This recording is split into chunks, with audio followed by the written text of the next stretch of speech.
Hello everyone, Tactical Itch here. Today we have a battle replay from Omens, a long-time supporter of the channel and also recently started his own YouTube channel. He's been casting some replays, and if you want to see his content, go to the description, there's a link in there. Click into it and start watching his videos.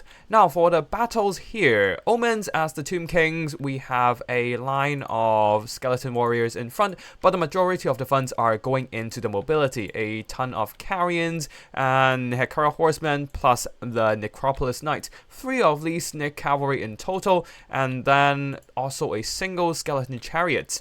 For the leadership of the army, High Queen Khalida herself on her snake mount, supported by a Lich Priest of Hekara lore, coming in with Naru's incantation of protection and the incantation of cursed blades. On the other side of the battlefield for the Lizardmen, a front line of Saurus backed up by more Saurus, this time with spears, and then a ton of skink skirmishers for their blow darts. Of course, against the Tomb Kings, you definitely want to bring some fire damage, so Ancient Salamander for that long-range artillery presence, plus the Slamage Priest of Fire for the Flamestorm and Burning Head. There's also Flaming Sword of Ruin, Banishment, the bound version, Shield of the Old Ones, Aura of Quetzal, Blood Statute of Spite, and Cold-Blooded. Pretty much the full loadout on the Slamage Priest minus some spells. For the mobility, there are 3 units of Koan Spear Riders, and that's it for the army builds. Now let's get the battle started.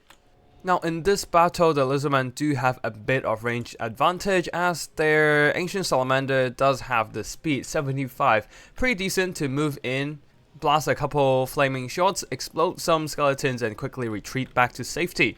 Now at the same time, the Tomb King's army will be moving up their mobility. They do have that mobility advantage and will be maximizing this benefit. Seeing that the Lizardmen are overextending some of their mobility here, the Koan Spear Riders pushing way too far from their formations, the Hekara horsemen, Necropolis Knights and Carrions are actually in a pretty good position to cut them off. All they need to do is move in between the Koan Cav and the Tomb King's formations, and the Koan Spear Riders can be surrounded. Let's see if they can make it in time. Right now, the Koan Spear Riders are just moving towards this general direction, while the Necro Horsemen actually just running into each other, not actually having any attack orders, as both players having their attention focusing on somewhere else. The Lizardman is doing a bit of skirmishing with their skink skirmishers, while the Tomb King's army will be moving in those carrions trying to silence the Ancient Salamander. A bit of Burning Head over here, roasting some of these skeleton warriors, allowing the Saurus warriors to cut through them a little bit quicker, while over here the Saurus will be charging straight for the skeleton warriors, opening themselves up to a rear or flank charge from these Necropolis Knights. Still, the Carrions will be wiped out from all the surrounding skink skirmishers overwatching fire, while the Lizardmen might be actually getting the worst trade in this phase of battle, as their Koan Spear Riders over here has been overwhelmed by the Necropolis Knights. 2 versus 1, especially these Necropolis Knights are way more elite than Koan Spear Riders. Yep, that is just not a great fight for the Lizard Boys. As for the other Koan Spear Riders, they are fighting with the support of Saurus Spears, so they are faring a little bit better against the Hekara Horsemen and the Carrions. On the other side of the battlefield, we have some Hekara Horsemen YOLOing themselves into the Skink Skirmishers, but then the Koan Spear Riders are counter-charging, and the Hekara Horsemen will be taking quite a bit of anti-lock damage from the Spear Riders and Saurus Spears. The Ancient Salamander is also firing at the Necro Horsemen, doing some pretty nice explosion damage. At the same time, Banishment in the middle of nowhere, trying to hit the Skeleton Chariots. Definitely not the greatest choice right there. Still, the Necropolis Knight and Tomb King's Chariots will be plowing through the Skink Skirmishers, not having much mass to stop all these Tomb King's mobility, having only Skink Skirmishers in the vicinity to support.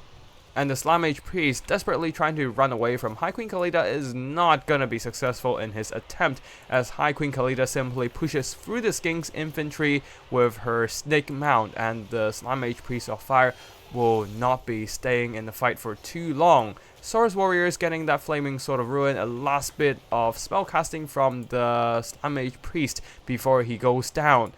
They will be doing a bit more damage to the Skeleton Chariots, but unfortunately there goes the magic support for the Lizard Boys.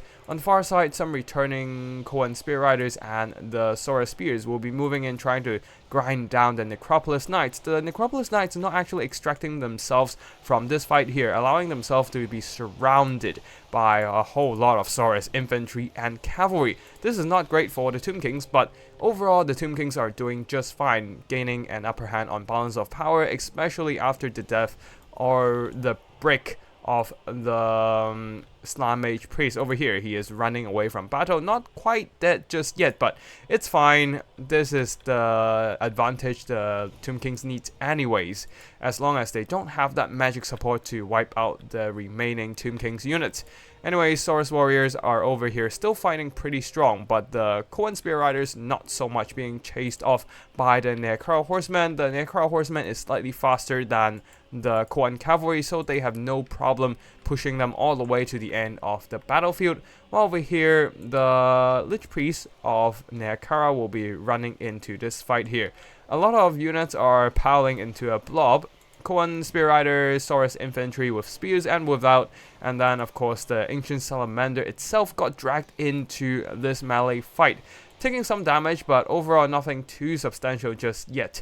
And the Summon Ushabti will not be doing too much work in here. Actually, doing some pretty decent stuff, but yeah, I'm not sure if it can actually earn back its value now that the Sora's warriors are able to turn around and focus them down.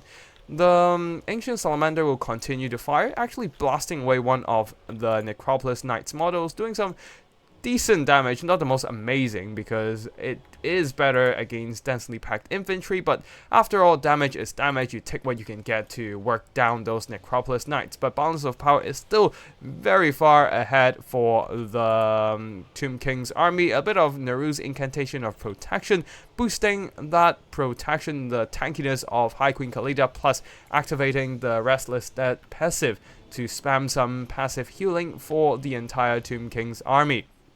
Now over here, another unit of Necropolis Knights slamming straight into the Sora Spears, doing some nice impact damage, while over here, the original surrounded unit of Necropolis Knights have been completely annihilated, crumbling to dust. So, two rather healthy units of Necropolis Knights versus whatever left on the Lizardmen side, mostly just infantry blobs. The Ancient Salamander continues to fire, doing a bit by bit some damage to work down the Necropolis Knights, but the problem is whether it is enough.